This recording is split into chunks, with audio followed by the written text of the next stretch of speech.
Agar begona bir otaxon sizga, qizim, rasmingni chizib beraman, juda chiroyli chiqadi, desa ishonarmidingiz? Lekin agar shu gapdan keyin sizning hayotingiz butunlay o'zgarib ketsa-chi? Bugun siz eshitadigan hikoya oddiy aldiv emas. Bu ishonch, yolg'izlik va kech bo'lsa ham kelgan haqiqat haqida.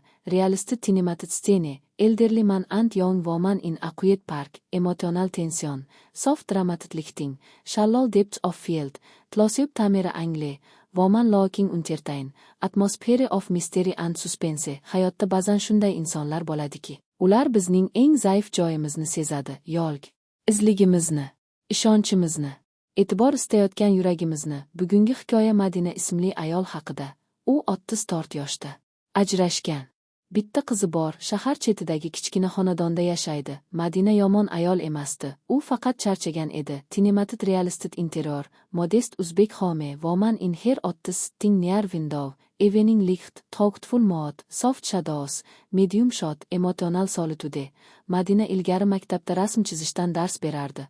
Orzusi bor edi, rassom bo'lish, lekin turmush, ajrim, mas'uliyat orzularni jim bo'gib qo'yadi. U faqat qizi uchun yashardi. Bir kuni Madina qizini bog'chadan olayotib parkdan otdi. O'sha yerda bir otaxon skameykada o'tirgan edi.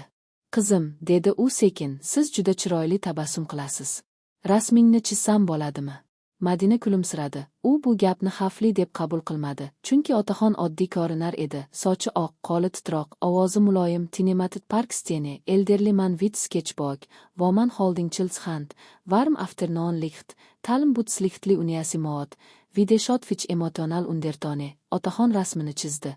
Rasm chiroyli chiqdi. Sizda iste'dod bor, dedi u Madinaga qarab. Ko'zingizda chuqur hikoya bor. Madina ilk bor o'zini ko'rilgandek his qildi.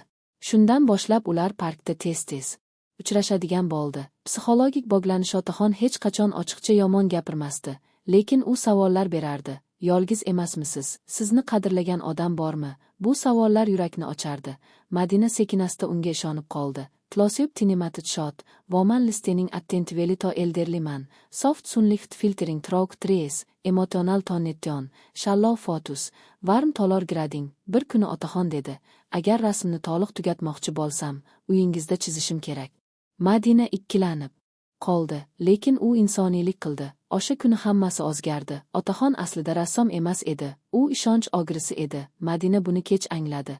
Dark cinematic interior, tense atmosphere, lofty lighting, woman looking shotket, elderly man in shadow, dramatic angle, sense of betrayal. Bu hikoya bizga nimani o'rgatadi? Har muloyim odam begunoh emas. E'tibor ochligini begona bilan to'ldirmang. Ishonch eng qimmat boylik. Madina kuchli bo'ldi. U o'rganib chiqdi, qizini himoya qildi va hayotini qayta qurdi. Strong cinematic portrait of a woman standing confidently, sunrise light, hopeful mood, medium shot, emotional resilience, realistic style.